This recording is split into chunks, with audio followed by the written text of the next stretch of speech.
Hello everyone, and welcome to Khan Academy Live SAT class. My name is Eric Lee. I'm an SAT tutor and one of the SAT experts here at Khan Academy. I'm so excited to be joining you today and over the course of the next 3 weeks as we practice and prepare for the SAT. Before we jump into SAT Math, which is the topic for today, I want to give you a sneak peek at what's coming ahead over the course of the next 3 weeks. Let's take a look. So today, like I said, we'll be covering SAT Math, but next Thursday, I'll walk us through some SAT reading topics, and the following Thursday, we'll cover SAT writing.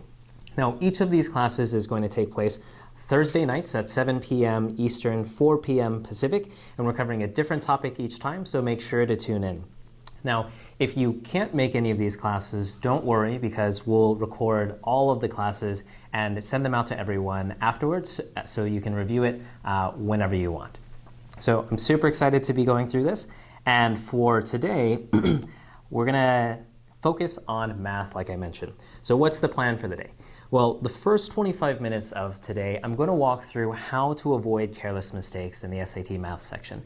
Next, I'll show you how to approach function notation problems, which are a common concept tested in the SAT Math section. Then, in the next 25 minutes, you'll get a chance to practice what you've learned on Khan Academy. And while you're practicing, we'll have Khan Academy and College Board staff on standby who can chat with you one-on-one about and answer any question you have about SAT Math, reading, writing, or anything SAT related. You'll want to make sure to practice during this time, though, because these staff members are only going to be on until the end of the hour. Then, in the last 10 minutes of class, I'll answer a few questions, discuss homework and the plan for the next class, and then you'll get your badge for completing the class. But remember, you have to stay to the very end of the class to get that badge. So that's the plan for the next 3 weeks and what we're going to cover today. And I'm so excited to get started with SAT Math and to help you practice and prepare for your upcoming test. Let's jump in. So why are we talking about careless mistakes? Well, let me know if any of these questions sound familiar to you. So have you ever solved for the wrong variable in an SAT Math question? Or maybe you missed a question because your final answer was in the wrong units? Or maybe you were working through a problem and you stopped one step short of the right answer. You were almost there, but not quite. Or maybe you went one step too far. Or maybe you made a simple addition or subtraction error. Or this one is probably the most annoying to me. Maybe you even got the right answer, but then you didn't transfer the right answer to the answer sheet. Well, all of these types of mistakes are perfectly common human mistakes that anyone can make, but what I'm going to show you today is a process that's really helped me and helped other students reduce the number of careless mistakes they make. There are other ways to go about it, but this is one process that's worked really well for me. So let's take a look. So there are really 4 steps that I'd recommend you take to cut down on careless mistakes. So the first one is just to read and understand the question and any charts or tables that you have. Now this is both the question and any charts or tables, so don't move on until you really understand everything. And one thing you can do here is underline as you go sentence by sentence to break down the question rather than trying to take it all in at once. The next thing I'd recommend is that you think through the steps you need to take to solve the problem. So this includes things like figuring out which variable you're solving for, so x or y. This is thinking about what units your final answer needs to be in, and any operations that you need to do to get to the right answer. Once you know what steps you're going to follow, you can then start actually doing the math. And so I would do this on paper or in the calculator, and I'd really discourage you from doing the math in your head, because no matter how confident you might feel about the problem, the moment you're doing you start doing more mental calculations, you really up your chances of making a careless mistake. Now, the last and final step that I'd suggest you take is to mark down the answer in your test booklet before bubbling it in. So say our answer was B64, then I recommend you circle it or you write it and you box it so that when you're transferring answers for this problem to the answer sheet, you have no doubt in the world that your answer is B, and the right answer makes it over there. So to recap, you're going to want to read and understand the question and any charts or tables. Think through the steps you need to take to solve the problem. Do the math on paper or in your calculator, and then mark down the answer in your test booklet before bubbling it in. So this is a process that we're going to now apply when it to real SAT math questions. And let's take a look at what this looks like. The first question will be more straightforward, and then we'll see how this applies to more complex questions as we go. So let's take a look at this first question. So first step is to read and understand the problem. So during a time test, Alexander typed 742 words in 14 minutes. Okay, 742 words in 14 minutes, that seems worth underlining. Assuming Alexander works at this rate for the next hour, which of the following best approximates the number of words he would type in that hour? Okay, so I have some information, and for me it's helpful to write down the information I have, since it just helps me better understand it. And so we have 742 words in 14 minutes, and then the question is how many words would Alexander type in 1 hour? So in this case, it's 60 minutes. Okay, so I understand the question and the information that's been given to me. And the next thing I want to do is think through the process I want to follow to solve this question. So I think the first thing I could do is figure out how many words per 1 minute, And then because the question is asking me how many words would he type in 1 hour, the second thing I can do is multiply by 60. So that seems like a good process and will get me all the way to the final answer. So now I can actually start doing the math. So to calculate words per 1 minute, I can just do 742 words divided by 14 minutes. And I'll pull up my calculator. And the real thing, you won't have this digital calculator, you'll have your own, but just bear with me here. And so here I have 53 words, and so that's 53 words per 1 minute. Words per 1 minute. But I'm not done yet, right? So the second step here is to multiply by 60 minutes. And the interesting thing you'll notice here is once I multiply by 60 minutes, I've actually got a minutes factor in the numerator and a minutes in the denominator. And so any unit divided by itself is just going to be 1, so that would go away. And then if I do this math of 53 times 60, let's do that, multiply this by 60, we get the final answer of 3,180, and then last step is to box that answer or write C so that there's no chance of me misbubbling. So the last thing I want to show you here is what the process does in questions like this. So because we knew that we needed to solve first for the words per minute and then multiply by 60, it meant that some of these other answers were less tempting. So while we got 53 words here, and while it was an answer choice, we knew that that wasn't the right final answer because we hadn't taken the second step here of multiplying by 60 minutes to get to the hour. So hopefully this shows you how to apply this process with a question that has a few steps in it and you're dealing with some units. But let's see how this process stacks up when we apply it to a different kind of question, different scenario. So in this next question, let's give it a read. Geometry students participated in an activity to classify the shapes in the room by number of sides and color. Okay, the table above displays the results, and then if a triangle is chosen at random, what is the probability that it is blue? Okay, so we're classifying shapes, and we want to understand the probability that if a triangle is chosen at random, what's the probability that it is blue? So before I move on from here, just because I understand the question, doesn't mean I'm ready to actually start solving it yet, because in this case, we have this table here that we want to tackle first. So let's take a look and make sure we understand the table before we go any further. So we've got shapes on the left-hand side.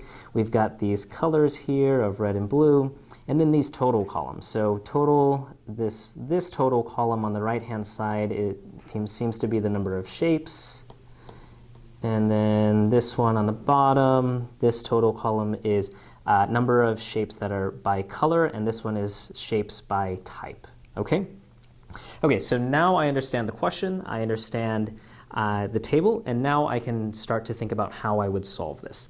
So let's read that question again. If a triangle is chosen at random from this activity, what is the probability that it is blue? So that to me says that I'm going to be focusing here on just the triangles, because it says if a triangle is chosen at random, so I'm not worrying about these quadrilaterals or the pentagons or the others.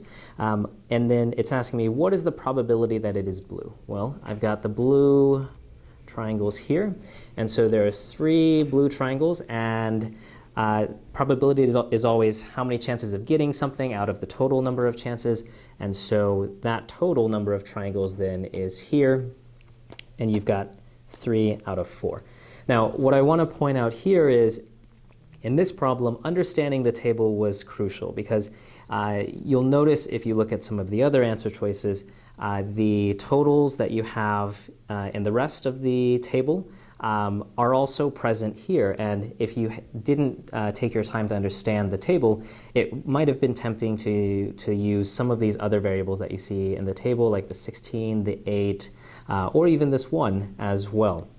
But if you follow an organized process, then that's how you can cut down on these kinds of mistakes. So we've done now a question with units and a few steps in the process. We've done a question now with a chart that you've been presented. Now let's take a look at what happens with a problem that has a few steps in it and you don't have a diagram drawn for you or a chart presented to you this time. Let's take a look. So let's give this problem a read. Kara is hanging a poster that is 91 centimeters wide in her room, okay? The center of the wall is 180 centimeters from the right end of the wall, okay? If Kara hangs the poster so that the center of the poster is located at the center of the wall, how far will the left and right edges of the poster be from the right end of the wall?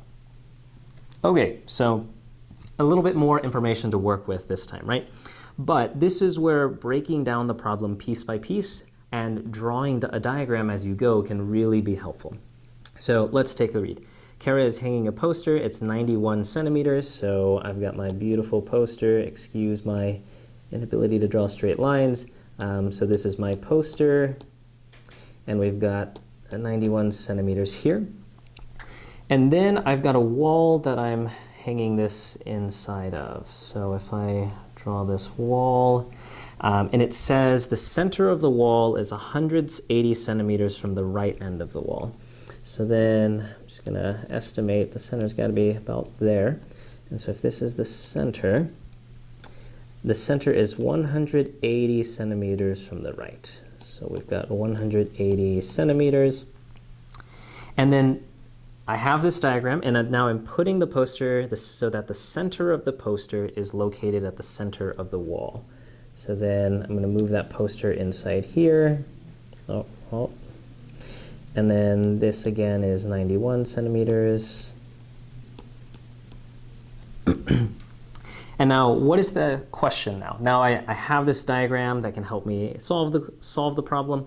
The question is, how far will the left and right edges of the poster be from the right end of the wall? Okay, so I've got this right end of the wall, and I want to know this distance, so the left edge of the poster to the right end of the wall, and then the right edge of the poster to the right end of the wall. And I can label this one L, and then I'll just change colors here. This one I'll label R. So now that I have the diagram, it really helps to clarify what I'm dealing with and what I'm solving for. So let's take these one by one. So if I want to solve for this distance of L from the left edge of the poster to the right wall, it looks like this 180 centimeters here is a pretty good starting point. So it's at least 180 centimeters since I'm all the way to the center. And then I have this half of the poster that is just to the left of the wall. And because I know that this poster is 91 centimeters wide, I can add 91 divided by 2. And so then this should get me the value of L. And so if I do open up this calculator, I've got 180 plus 91 divided by 2. And that'll get me 225.5. 225.5 centimeters. And now I want to go to the right edge. And I think I can use this 180 centimeters again as a reference point since I know that poster is right in the middle, right? So we've got 180 centimeters. And then this time, this half of the poster is actually closer to the right edge of the wall than this one. And so instead of adding something, it looks like we'll have to subtract. And again, since I know that this is 91 centimeters total, I can subtract 91 divided by 2. And then pull up that calculator again. 180 minus 91 divided by 2 gets me 134.5 centimeters. So then I want to look at my answer choices now, and I've got the left edge at 225.5. Okay, well that one's out and that one's out. And then the right edge should be 134.5, and so then my final answer again is C.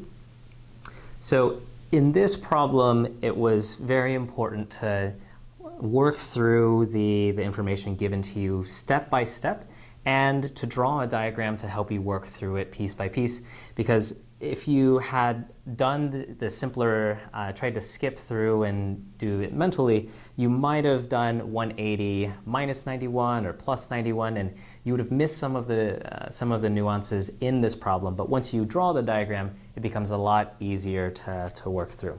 So we've now done a handful of problems to show you how you can use this process to really reduce your chances of making careless mistakes. And now I want to move us on to tackling function notation problems. So let's keep going and let's take a look. So function notation. Before I actually start doing practice problems here, I just want to walk you through a quick review of function notation. So what is a function first? Well, a function is a mathematical expression that takes in one or more inputs and generates only one output. And that's really key, though, having one or more inputs, but all of those only ever generating one unique output is what really sets a function apart. Now, a few ways you might see functions notated in the SAT is with something like f of x, or maybe h of x, or you might see a composition of functions where you have f of h of x, and this is also equivalent to this f of h of x. These two expressions are the same thing, just a different kind of notation. Now, let's say, for example, f of x equals x plus 1.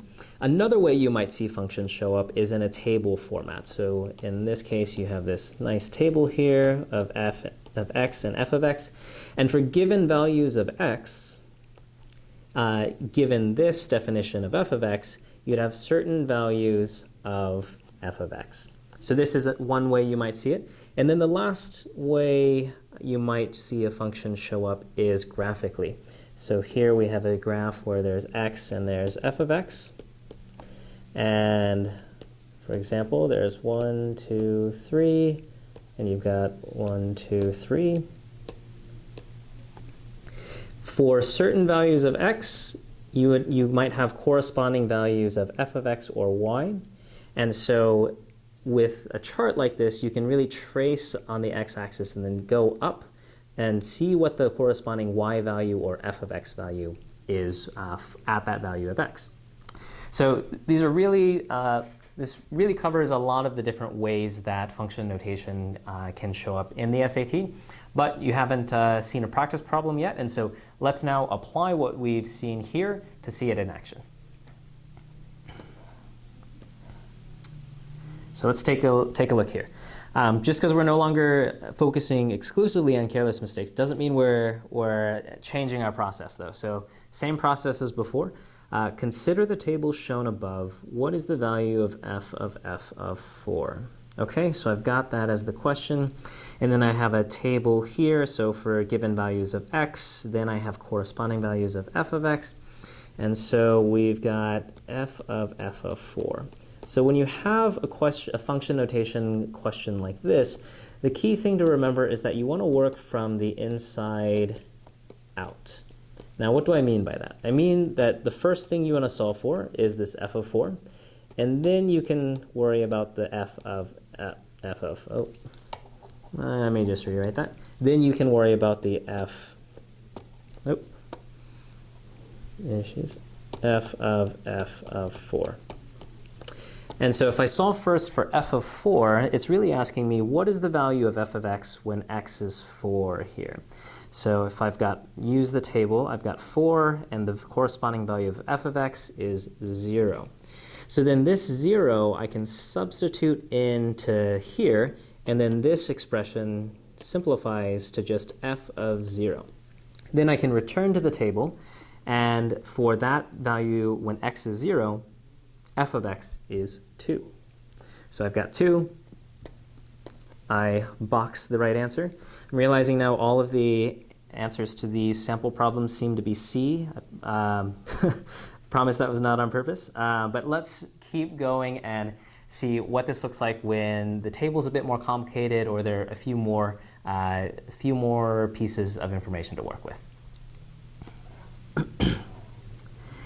Okay, consider the table shown at left. What is the value of g of f of -1? Okay, so for me, I prefer to see this as g of f of -1. That's just easier for me to understand, and so it's always okay to rewrite a problem so that it's, or rephrase it so that it's easier for you to understand.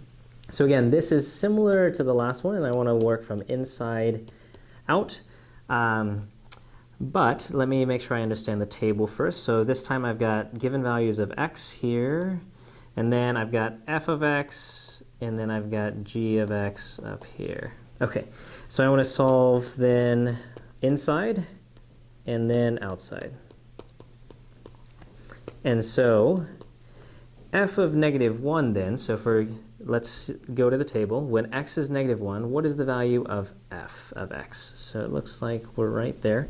We've got 2, and then we can plug this in similar to the last problem and simplify this to say g of 2.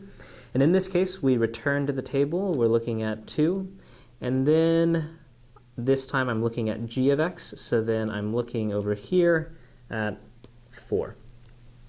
So this is another example of function notation just with a different way of expressing it. And now we'll do one final function notation problem, this time with a graph. So let's keep moving. So what is the approximate value of g of f of 5? So that one makes sense to me. And then on this left-hand side, I have the graphs of the function of f and function g shown below. So here's f, here's g, and then for certain values of x here, the y values of f and g are shown. And okay, so I think I understand that.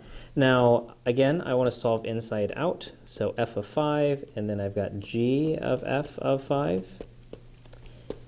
And what we can do here is we'll now have to reference the chart here. So when x is 5, to solve for f of 5, what is the value of f? So what I can do is trace up through here, and it looks like I'm intersecting f here at 9. And so then the value of f when x is 5 is going to be 9. And I can substitute that into here, and this becomes g of 9. And then I can look at the table here. So when x is 9, here I can trace up, and this time I'm looking at x. And it looks like I'm intersecting here at 7. So then this value is 7. I mark down 7, and you're good to go. So now you've seen a few ways to reduce the chances of making careless mistakes on the SAT. You've seen a few different flavors of that with a few different problems. And you've also seen a few different examples of function notation problems. So now it was probably easier to follow along as I was working through it. But to see if you've understood it, it's now your turn to practice what you've learned. So head to khanacademy.org/SAT. The link is also in the event description. And head over there, join me as I head over there to practice what you've learned.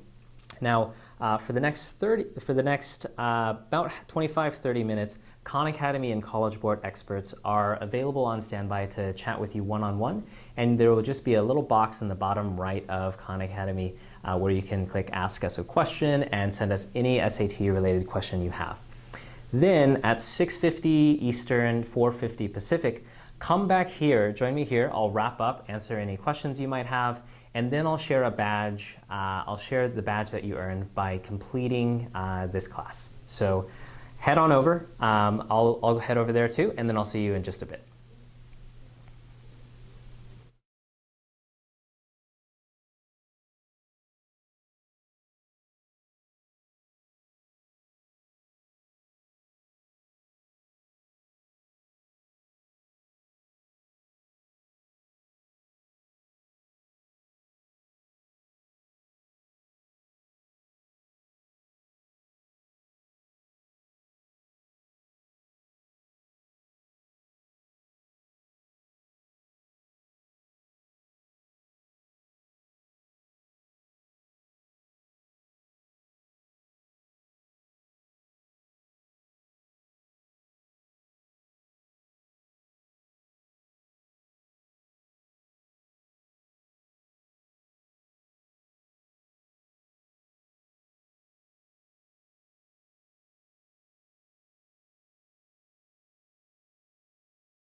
Hey, and welcome back to Khan Academy Live.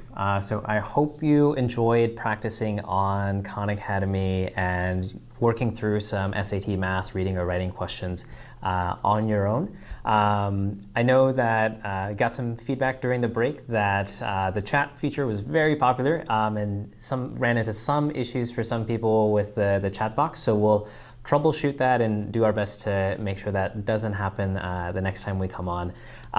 But we'll do some quick wrap up for now. And so a few questions we got, student questions we got were around if you can, first question was if you can write on the test booklet. And the answer is absolutely yes. In fact, I definitely recommend marking up the test booklet regardless of what section you're working on.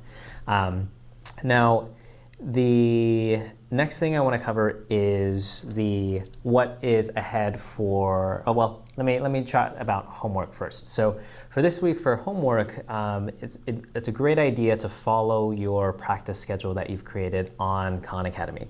So that practice schedule will take into account when your test date is and then recommend that you practice math and then reading and then writing and really guide you through step by step for what you should practice, how many problems per day, per week. And so if you haven't created that practice schedule yet, head over to khanacademy.org/SAT. Go ahead and create that, and that'll really be your guide along the way. Now, I want to look back now at the schedule for the next class. And so today we covered some topics on SAT math. But next Thursday, same time, 7 p.m. Eastern, 4 p.m. Pacific, we're going to work on SAT reading. And we're going to cover a few topics around what are some proactive reading, proactive strategies you can take on SAT reading, and how to tackle a few categories of reading questions. And so be sure to tune in for that. And then the last thing I'll share as promised is the Khan Academy badge. And so just check out in the comments, we'll post a link to the badge, but just make sure that you click it now because it'll only stay active for a short bit. So check out the comments for that badge, and then I hope you enjoyed this, and I'll see you again next Thursday, 7 p.m. Eastern, 4 Pacific for our SAT reading class. Until next time.